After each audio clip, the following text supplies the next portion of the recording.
Bab 57 di tepi hutan bambu. Dipublikasikan oleh blog Normi. Di mana anggota Kaipang dan Mokau? Tanya Chiosan. Seperti perintahmu. Mereka pergi ke arah gerbang timur. Jawab Cukat Tong.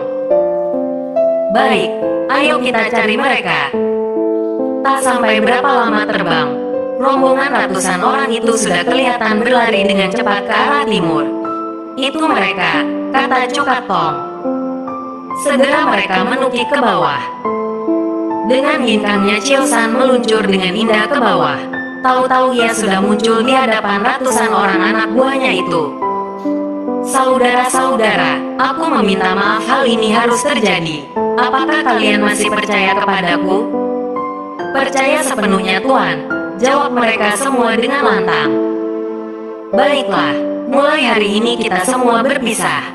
Silahkan berpencar sendiri-sendiri. Manusia-manusia munafik yang tadi telah menuduhku mungkin akan mencari alasan untuk menyerang Kaipang dan Mokau.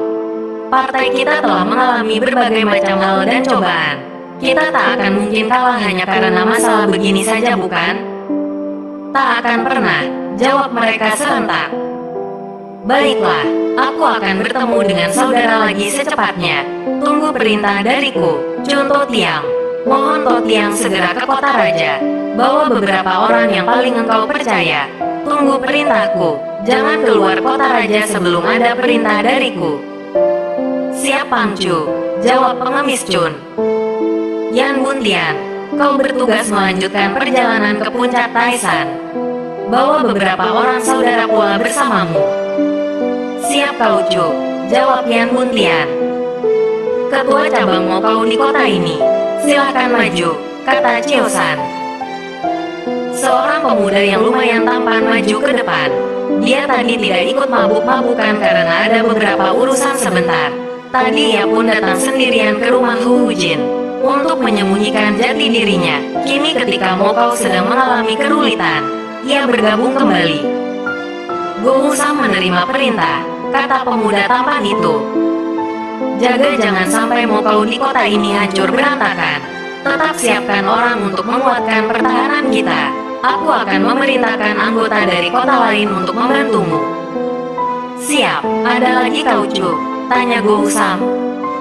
Mata-matai Hu Hujin dan anggota-anggotanya. Aku butuh kabar tentang pergerakan mereka. Semua orang terenyak. Hu Hujin kan baru saja mengangkat anak kepadanya. Chiosan rupanya paham isi hati anggotanya. Ia lalu tersenyum dan berkata, jangan khawatir, percayalah kepadaku. Entah kenapa senyumnya ini bisa begitu meyakinkan semua orang. Ada sesuatu pada dirinya yang membuat orang cepat percaya dan merasa dekat.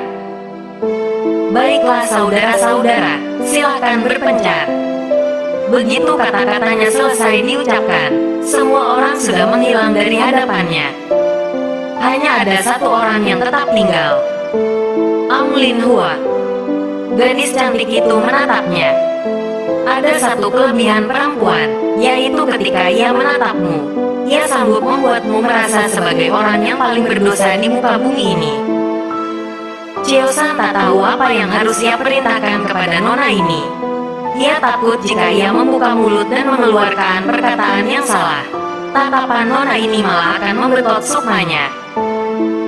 Cukat Tong, kau bisa membawa seorang lagi? Tidak bisa, membawa 2 orang saja sudah sangat payah, jawab Cukat Tong. Baiklah, kita berpisah di sini. Kita bertemu beberapa hari lagi. Baik, Cukat Tong segera pergi. Ia tidak bertanya bertemu di mana dan kapan, tapi segera ia bertanya, bagaimana dengan Sumasun? Sumasun adalah Sumasun, jawab Chiosan enteng. Haha, betul juga. Cukat Tong hanya tertawa dan menghilang dari situ bersama burung-burungnya. Chiosan menoleh kepada Amlin Hua. Nona ikutlah denganku. Amlin Hua mengangguk. Chiosan telah menggenggam tangannya. Mereka berlari kencang sekali. Ketika gelap, mereka telah sampai di sebuah hutan. Kita istirahat sebentar, kata Chiosan. Amlin Hua mengangguk. Kadang-kadang hal yang paling menyenangkan dari perempuan bukanlah kecantikan atau dandanannya, tapi adalah saat ketika ia mengangguk mengiyakan terhadap semua perkataanmu. Chiosan segera melompat ke pucuk pepohonan dan memetik beberapa buah-buahan segar. "Silakan Nona," katanya. "Terima kasih, Kau Cu," kata Ang Lin Hua. Mereka makan dengan lahap dan tenang. "Nona kenapa sejak tadi diam saja?" "Tidak apa-apa, Kau Cu. Jika perempuan mendiamkanmu dan berkata tidak ada apa-apa, itu berarti engkau telah membuat kesalahan besar terhadapnya. Chiosan paham ini. Katakan saja, Nona. Mokau adalah partai besar dan selama ini tidak ada orang yang berani macam-macam dengan kita," kata Ang Lin Hua. "Kau marah karena aku tidak melawan balik?" Si Nona hanya diam dan menatap Chiosan. "Aku hanya tak ingin membunuh orang," kata Chiosan. "Tapi mereka semua ingin membunuh Tuan," sahut Ang Lin Hua. Chiosan hanya tersenyum dan memainkan ujung rambutnya. "Orang rendahan macam Lim Gabun itu pun bahkan bisa kubunuh dengan satu pukulan," kata si Nona. Senyum Chiosan tambah lebar. Ia baru ingat ternyata luka di tubuhnya parah juga. Tapi kenapa sekarang sakitnya sudah berkurang seluruhnya? Kenapa Tuan membiarkan dia mempermalukan Tuan?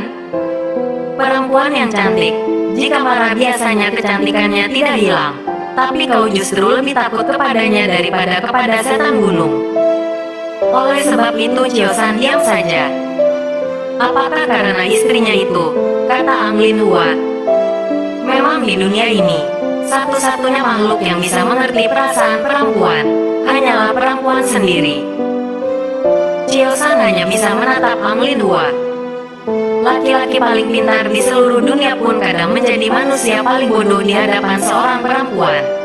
Hal senyata ini kenapa masih ada orang yang menganggap laki-laki lebih kuat daripada perempuan? Benar, bukan? Chiosan tidak bisa menjawabnya. "Tuan, jika itu urusan pribadi Tuan, hamba tak akan mencampuri. Tetapi Tuan membawa nama besar Mokau di pundak Tuan." "Aku mengerti, Nona, maafkan aku memang punya banyak kekurangan." Laki-laki jika ingin mengakui kesalahannya pasti akan berkata seperti itu. Sebenarnya siapa perempuan itu? Apakah kekasih lama Tuan? Ya. Ia meninggalkan Tuan? Ya. Kenapa tidak cari yang baru? Mencari kekasih kan tidak semudah mencari anggota Mokau atau Kaipang, kata Chiosan sambil tertawa. Ang Lin Hua tidak tertawa.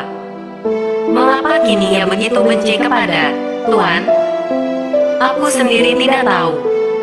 Apakah Tuan pernah mengkhianatinya atau membohonginya? Setahuku tidak pernah. Hanya ada dua hal yang membuat perempuan berpaling dari laki-laki: pengkhianatan laki-laki atau adanya laki-laki yang lain. Menurutmu, urusanku ini masuk bagian yang mana? Dengan sendirinya Ang Lin Hua tidak perlu menjawab. Ia lalu mengalihkan pembicaraan. Tuan sudah tahu bukan siapa si otak besar ini? Sudah. Kenapa tidak dibunuh saja? Aku kan sudah bilang aku tidak akan membunuh orang lagi, tukas Chiosan. Tapi bukankah jika Tuan membunuhnya, itu dapat menghentikan banyaknya kejahatan yang akan ia timbulkan? Tanya Ang Lin Hua. Chiosan tak dapat berkata apa-apa. Ia hanya takut, beban itu terlalu berat untuk ia pikul. Ada sementara hal di dunia ini, yang semua orang di muka bumi ini yakin kau sanggup melakukannya. Dan hanya kaulah yang sanggup melakukannya. Tapi dalam hatimu, kau tahu bahwa sesungguhnya kau tak memiliki kemampuan apa-apa. Aku tak punya hak untuk mengadili atau menghukum seseorang. Jika aku melakukannya pun, aku harus memiliki bukti yang kuat dan nyata, kata Chiosan. Tuan, berhentilah bersikap gagah dan suci. Mohon maaf jika hamba harus mengatakan ini, tapi Tuanlah yang selama ini terus difitnah, terus dikorbankan, dan terus dilukai. Mengapa tidak berdiri dan pergi menantangnya? Dengan ilmu dan kemampuan Tuan, tidak ada satu orang manusia pun yang tidak sanggup Tuan hadapi. Ada secuil kemarahan di mata Ang Lin Hua. Dan bagaimana jika aku salah? Bahwa dugaanku keliru dan aku kesalahan tangan membunuh orang yang tidak bersalah? Tanya Chiosan. Aku saja yakin sepenuhnya kepada Tuan. Kenapa Tuan sendiri tidak yakin terhadap diri Tuan sendiri? Kata Ang Lin Hua balas bertanya. Aku bukan Tuhan yang selalu benar, yang selalu adil penghakimannya. Aku hanya percaya bahwa orang yang berbuat kesalahan suatu saat akan menerima hasil dari apa yang ditanamnya. Sekali lagi hamba mohon maaf, tapi bagi hamba perkataan itu adalah perkataan pengecut. Di dunia ini, baru satu orang inilah yang berani menyebutnya pengecut. Kadang-kadang kau marah jika ada orang mengatakan hal ini kepadamu, tapi lebih sering kemarahanmu muncul karena jauh di lubuk hatimu kau tahu perkataannya benar. Tapi Chiosan tak marah, ia hanya tersenyum dan berkata, aku akan menghentikannya pada saatnya. Jika saat itu tiba ia tak akan sanggup berkelit dan lari lagi. Tapi tidak saat ini. Dan Tuan rela melihat banyak korban yang akan jatuh saat Tuan membiarkannya berkeliaran saat ini? Tanya Ang Lin Hua. Kau tahu beratnya menjadi pemimpin? Itu adalah saat di mana semua orang yang kau pimpin merasa dirinya benar, dan segala keputusan yang kau ambil salah di hadapan mereka. Chiosan tahu ia tidak cocok dan tidak pantas menjadi pemimpin. Ia lebih suka hidup dengan bebas tanpa memikirkan segala tetek bengek urusan dunia. Jika boleh memilih, tentu ia akan memilih hidup sendirian di atas puncak Butongsan ditemani sebuah him. Para pemimpin sejati tidak diciptakan, dimunculkan, dipilih, atau diperjuangkan. Mereka dilahirkan. Oleh sebab itu sungguh dungu dan tolol jika ada orang yang merasa dirinya pantas menjadi pemimpin, mengajukan dirinya untuk dipilih sebagai pemimpin. Karena pemimpin sejati itu datang di saat dunia begitu membutuhkan kehadirannya. Kau boleh ditakdirkan lahir sebagai kaisar, tapi belum tentu ditakdirkan lahir sebagai pemimpin. Karena kaisar hanyalah jabatan, sedangkan pemimpin adalah anugerah. Anugerah yang datang dari langit kepada manusia. Karena itu kaisar boleh berganti setiap masa, tapi pemimpin sejati hanya datang di saat masa tertentu hanya untuk membuat dunia sedikit lebih cerah dan indah di tengah kemuraman dan ketidakadilan. Chiosan sungguh-sungguh paham bahwa ia tak memiliki takdir seperti itu. Tapi bukankah kita baru mengetahui takdir setelah takdir itu terjadi? Siapa yang menyangka seorang anak kurus yang sakit-sakitan mampu menjadi lelaki dewasa yang ilmu silatnya sangat mengagumkan? Mereka kemudian melanjutkan perjalanan. Tujuannya tentu saja adalah puncak Taisan. Tetapi mereka memilih jalur yang jarang ditempuh oleh orang lain yang berupa jalur mendaki yang curam, hutan-hutan lebat, dan lembah-lembah tak bernama. Selama di perjalanan Ang Lin Hua terus melatih ilmu yang dipelajarinya dari Chiosan. Kecantikannya pulih seluruh walaupun rambutnya masih tetap putih. Di hari ke-9 mereka beristirahat di tepi sebuah hutan bambu. Musim gugur telah merayap datang. Walaupun bambu-bambu masih menguning, dedaunannya sudah mulai berhamburan dengan indah. Mereka bersandar di bawah pohon pinus, menikmati angin pegunungan yang sejuk dan lembut. Lalu tiba-tiba seseorang muncul di hadapan mereka. Entah dari mana dia. Tahu-tahu muncul seperti setan di hadapan mereka berdua. Orang yang bisa tahu-tahu muncul di hadapan Chiosan tanpa sebelumnya ia sadari, mungkin hanya bisa dihitung dengan jari tangan sebelah. Kau yang bernama Chiosan? Ia adalah seorang kakek tua yang masih terlihat gagah di umurnya yang sekitar 80 tahun. Rambutnya dikuncir sederhana, pakaiannya pun sederhana. Chiosan dan Ang Lin Hua berdiri dan menjura. Boan Wei, saya yang lebih muda, adalah Chiosan dan ini sahabat Boan Wei bernama Ang Lin Hua. Pilih senjatamu, kata kakek tua itu. Boan Wei tidak membawa senjata, kata Chiosan. Aku tahu, orang sepertimu kan bisa pakai apa saja, ambil apa saja, kata kakek tua itu tegas. Chiosan pergi dan mematahkan sebuah ranting pohon. Ia kembali dan berkata, Boan Wei hanya menemukan ini. Entah bagaimana di tangan si kakek pun sudah ada ranting yang sama panjangnya dengan ranting di tangan Chiosan. Ia sendiri tak tahu kapan si kakek bergerak mengambil ranting itu. Jika kau punya permintaan terakhir, katakan sekarang. Sebisa mungkin akan kulaksanakan setelah kau mati. Si kakek berkata itu dengan ringan seolah-olah Cheo-san memang sudah akan mati. Tidak ada, kata Cheo-san enteng pula. Bagus, ku beri kesempatan menyerang 3 kali. Silakan. Qianwei, Anda yang lebih tua, tak akan menyerang sebelum Bu Hanwei menyerang. Kau meragukan kata-kataku? Tentu tidak, baiklah. Ia berkata, baiklah, tapi tidak menyerang. Ia justru duduk dengan tenang membuka buntalan perbekalan yang biasanya dibawa Ang Lin Hua. Marilah minum dulu Qianwei, katanya tersenyum sambil membuka guci arak yang sangat wangi bau isinya. Aku datang untuk membunuhmu, bukan untuk minum. Silakan Qianwei, tapi bukankah Qianwei sendiri yang berjanji untuk tidak menyerang Bu Hanwei sebelum Bu Hanwei menyerang 3 kali? Katanya sambil tersenyum. Ia bangkit lalu menyodorkan secawan arak kepada kakek tua itu. Si kakek hanya menatap cawan anggur itu dan berkata, aku kagum dengan kecerdasanmu, tetapi mengapa kau pakai untuk melakukan hal bejat? Qianwei, apakah selama beberapa hari ini menelusuri jejak Bu Hanwei? Apakah karena mendengar keributan di rumah Hu Hujin? Si kakek hanya diam, karena kadang-kadang diam berarti mengiyakan. Sesungguhnya tidak ada satupun hal yang sanggup membuktikan ketidakbersalahan Bu Hanwei. Tetapi jika Qianwei memang ingin membunuh Bu Hanwei, baiklah, harap perhatikan serangan. Dengan ranting kayu yang menyerang pundak kakek tua itu 3 kali. Tapi serangan itu sungguh aneh. Tidak ada sesuatu pun di dalam serangan itu. Hanya 3 kali sentuhan ke pundak kakek itu. Sentuhan yang sopan dan halus.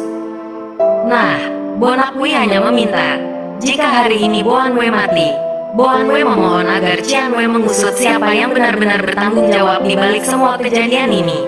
Dan Qianwei menghukumnya atas kejahatannya. Di dunia ini mungkin hanya Qianwei yang pantas melakukannya. Selesai berkata begitu, ia berpaling kepada Ang Lin Hua dan tersenyum. Aku pergi duluan. Ang Lin Hua bisa berdiri menatapnya dan meneteskan air mata. Cheo-san lalu kembali menghadap si kakek dan berkata, silakan Qianwei. Ia duduk berlutut dan kepalanya menengadah sambil tersenyum. Saat ini terasa seluruh beban di pundaknya terangkat sepenuhnya. Jika kakek sakti di hadapannya ini sudah mau turun tangan, tentulah keadaan dunia Kamau akan membaik sepenuhnya. Si kakek termenung dan tak sanggup berkata apa-apa. Ia lama terdiam, lalu kemudian berkata, berdirilah, hidupku sudah mengalami berbagai hal sehingga aku tahu mana orang yang jujur dan mana yang bukan. Dengan kecewa Cheo-san berdiri. Di dunia ini orang yang kecewa karena tidak jadi mati mungkin hanya Cheo-san seorang. Kau tahu siapa aku? Tanya si kakek. Pengetahuan Bu Hanwei sungguh cetek. Tapi jika Bu Hanwei tidak salah, Qianwei adalah sang pendekar pedang pelana, Ken Li Hoa Tai Hiap. Si kakek hanya mengangguk. Perlihatkan silatmu, katanya. Jika seorang sepuh dan dikagumi di dalam dunia Kamau memintamu memperlihatkan silatmu, itu berarti ia memujimu. Cheo-san lalu bergerak sepenuh hati dan sepenuh jiwa. Gerakannya lugas, luwes, lincah, dan penuh tenaga. Ia bergerak seperti sedang bertarung dengan musuh bebuyutannya, padahal ia bersilat seorang diri. Entah sudah berapa jurus, entah jurus apa, entah berapa lama. Sang kakek menyaksikan dengan kagum, dan sesekali memuji. Bagus. Gerakan hebat. Pintar sekali. Begitu Cheo-san selesai bersilat, si kakek tersenyum senang, lalu bertanya, kau menciptakan sendiri gerakan-gerakan itu bukan? Benar Qianwei. Memang, ilmu silat seperti itu tak akan mampu dipelajari manusia. Silat seperti itu hanya lahir dari pemikiran yang cerdas. Belajar 1000 tahun pun tidak ada manusia yang sanggup menguasainya. Qianwei terlalu memuji, kata Cheo-san menjura. Selama puluhan tahun aku mencari orang untuk mewariskan ilmu pedangku. Syukurlah hari ini kutemukan orangnya, kata si kakek. Lalu lanjutnya, tapi kau tak akan kuangkat menjadi murid. Dengan pemahamanmu kau tak perlu orang untuk mengajarimu. Justru jika ada orang yang mengajarimu, kau tak akan bisa mengerti. Dengan mata dan pengalamannya si kakek bisa memahami pribadi Chiosan. Hal yang dulu tidak dapat dilihat oleh para guru di Butompai. Karena memang di dunia ini ada orang yang jika belajar sendiri kemajuannya justru lebih cepat dibandingkan jika diajari orang lain. Bolehkah aku meminta tolong kepadamu, Chiosan? Tanya si kakek. Apapun, Qianwei, jawab Chiosan penuh hormat. Lihatlah permainan pedangku. Baik, Qianwei. Ilmu pedang ini sangat dalam tapi juga sangat dangkal. Kau tidak perlu mempelajarinya. Cukup kau lihat dan pikirkan saja maksud gerakan-gerakannya. Aku hanya akan memperlihatkannya kepadamu sekali saja. Seberapa jauh jodohmu terhadap ilmu pedang ini, hanya Tian yang tahu, kata si kakek. Segera si kakek bersilat. Ia hanya menggunakan ranting pohon. Gerakan sederhana, tapi indah. Tidak ada gerakan percuma, hampir seperti ilmu pedang Sumasun, tapi terlihat lebih indah, lebih luwes, dan lebih bertenaga. Kau sudah lihat? Sudah, Qianwei.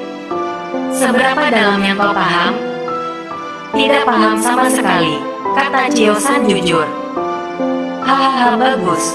Sekarang aku akan menyerangmu. Perhatikan serangan. Si kakek menyerang dengan dahsyat.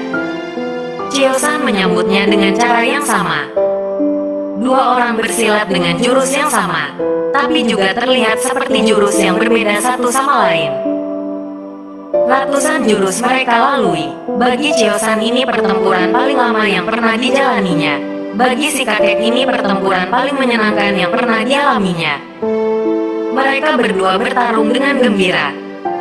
Setelah selesai, si kakek berkata, "Kini kau sudah menguasai ilmu pedangku. Aku tidak menganggapmu sebagai murid dan kau jangan memanggilku sebagai guru. Aku hanya meminta kau menjaga ilmu pedang ini. Jika kau menemukan seseorang yang berbakat dan memiliki jiwa yang lurus, ajarkanlah ilmu pedangku ini kepadanya." Boanwei berjanji, Qianwei, Boanwei memiliki seorang sahabat yang sangat berbakat dalam ilmu pedang. Maksudmu Sumasun? Tanya si kakek. Benar, Qianwei. Ilmu pedangnya tak akan berkembang lagi. Ah, kau mengasihaninya, ilmu pedangnya tak akan berkembang karena dia telah memilih jalur lain. Jalur apa? Suhu. Ia memilih ilmu membunuh. Lanjut si kakek. Ketahuilah, orang jika terlalu berbakat dalam ilmu pedang, maka lama-kelamaan ia akan kehilangan jati dirinya. Lama-lama ia berubah dari manusia menjadi sebuah besi dingin yang tajam. Padahal pedang seharusnya tetap menjadi pedang, dan manusia tetap menjadi manusia. Itulah sebabnya aku memilihmu, karena kau tidak memiliki jiwa dan bakat ilmu pedang sebesar Sumasun. Pada akhirnya ilmu pedangmu akan jauh melampauinya. Maksud Qianwei, Boanwei akan sanggup mengalahkannya? Tanya Chiosan. Ya, kau akan sanggup mengalahkannya, tapi kau tidak akan sanggup membunuhnya. Justru ialah yang mungkin akan membunuhmu. Ticu mengerti. Kau mengerti? Ilmu pedang dan ilmu membunuh dengan pedang adalah dua hal yang jauh berbeda. Meskipun terlihat tiada perbedaannya, siapapun yang mencoba memahami, tentu suatu saat akan melihat perbedaannya, kata Chiosan. Haha, bagus, bagus. Aku tak salah menitipkan ilmu pedang ini kepadamu.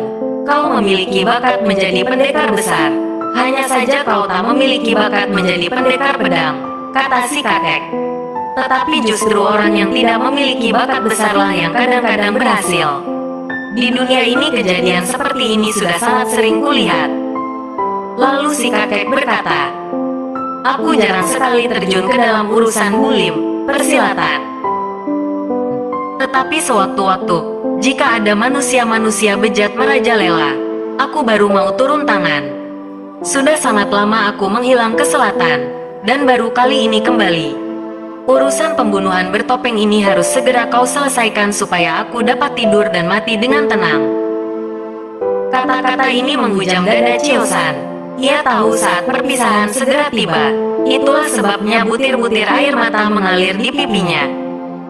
Bagus, bagus. Kau punya hati yang lemah lembut. Itu tandanya kau masih memiliki nurani. Sungguh mataku tak salah memilihmu.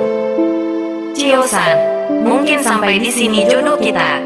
Kita tak akan bertemu lagi. Tapi pertemuan beberapa jam ini sudah cukup bagiku. Memuaskan pencarianku selama ini. Ada kau, aku bisa menghilang dengan tenang. Qianwei, perkenankan Boanwei untuk berbakti kepadamu. Walau hal kecil, setidaknya bisa memuaskan hati Boanwei. Silahkan. Chiosan lalu berlutut dan membersihkan sepatu kakek itu. Ini ia lakukan dengan air mata berlinang-linang. Bahkan sepatu itu pun basah oleh air matanya. Ia bersujud dan menciumi kaki sang kakek. Mengapa orang-orang seperti ini selalu menghilang begitu cepat dari hidupku? Ia lalu berdiri, membersihkan baju orang yang sangat dihormatinya itu dari dedaunan yang gugur. Sang kakek menatapnya sambil tersenyum, tapi air matanya berlinang pula. Sungguh aku tidak salah, sungguh aku tidak salah. Begitu yang terbesit di hati si kakek tua. Akhirnya mereka berpelukan, dua orang yang baru bertemu selama beberapa jam.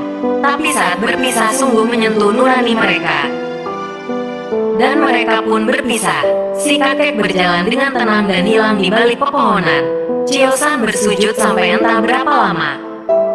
Manusia, jika ia menunjukkan kasih sayang dan cinta, barulah ia menjadi manusia seutuhnya. Karena kemanusiaan seseorang sungguh tidak diukur dari pangkatnya, jabatannya, hartanya, atau segala kebanggaannya. Kemanusiaan seseorang hanya bisa diukur dari seberapa tulusnya ia mencintai orang lain. Betapa berartinya ia bagi orang lain bahkan jika ia tidak memiliki apa-apa. Selain cinta dan kasih sayang, memangnya apa yang bisa dibanggakan manusia?